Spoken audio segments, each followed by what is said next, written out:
নমস্কার বন্ধুরা, আমাদের চ্যানেলে স্বাগত। আপনারা কেমন আছেন? আশা করছি ভালোই আছেন। যে যেখানে থাকো ভালো থাকো, সুস্থ থাকো। আমরা সবাই ভালো আছি। তবে আজকে আমি বাজার থেকে রাইখর মাছ এনেছি। রাইখর মাছটা আমি ওল দিয়ে রান্না করব। সর্ষে জিরে বাটে ওল দিয়ে ঝোল রান্না করব। মাছটা তো ধোয়া কাটা বাছা সব হয়ে গেছে। চলুন এখন রান্না বসাই। আমি কড়াইটা বসাই দিয়েছি, কড়াই গরমও হয়ে গেছে। এখন মাছ ভাজার জন্য তেল দিয়ে দেব। মাছটাতে লবণ দিয়ে দিলাম, হলুদও দিয়ে দিলাম। মাছটা এখন ভাজবো, তেল গরম হয়ে গেছে। বড় বড় রাইখর মাছ সর্ষে আর জিরা দিয়ে রান্না করলে ভালো।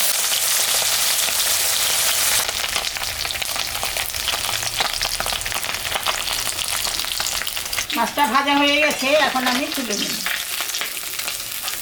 ভাজা তেলের উপরে আর একটু তেল আমি দিব, অল্প। এখানে তেজপাতা, শুকনো লঙ্কার জিরা আছে, এটা সব মোড়া দিব।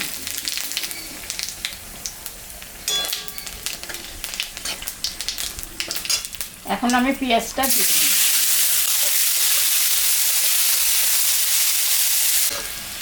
পেঁয়াজটা ভাজা ভাজা হয়ে গেছে, এখন আমি ওলটা দিয়ে দেবো। ওল দিয়েছি আর একটা আলু দিয়েছি।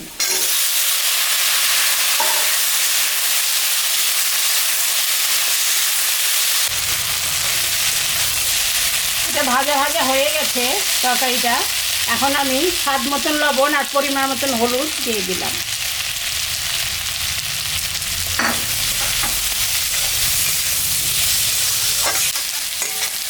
এখানে আদা, জিরা আর একটু সর্ষে আছে, আমি সব এখন দিয়ে দেব।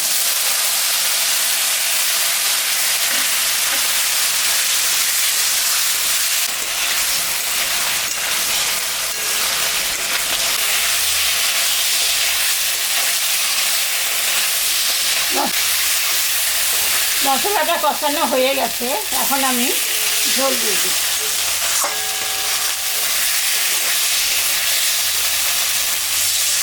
এখন আমি ঢাকাটা দিয়ে দিলাম। ঝোলটা 10 মিনিট ফুটলে তবে মাছটা দেব।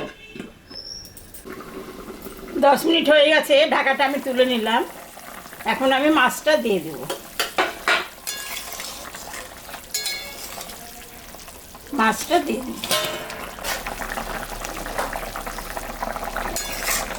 ঝোলটা হয়ে গেছে, আমি এখন নামিয়ে দেব।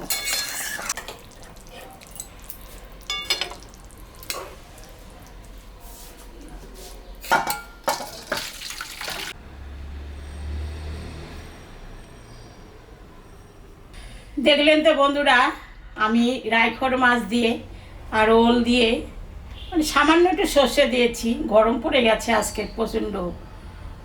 এরকম রান্না করে আপনারা বাড়িতে খাবেন। খেয়ে কেমন লাগলো আমাকে কমেন্টে জানাবেন। আমাদের চ্যানেলটাকে সবাই একটু সাবস্ক্রাইব করবেন। ভিডিওটাকে দেখবেন, শুরু থেকে শেষ অবধি দেখবেন। ভালো লাগলে লাইক করবেন, শেয়ার করবেন। টাটা।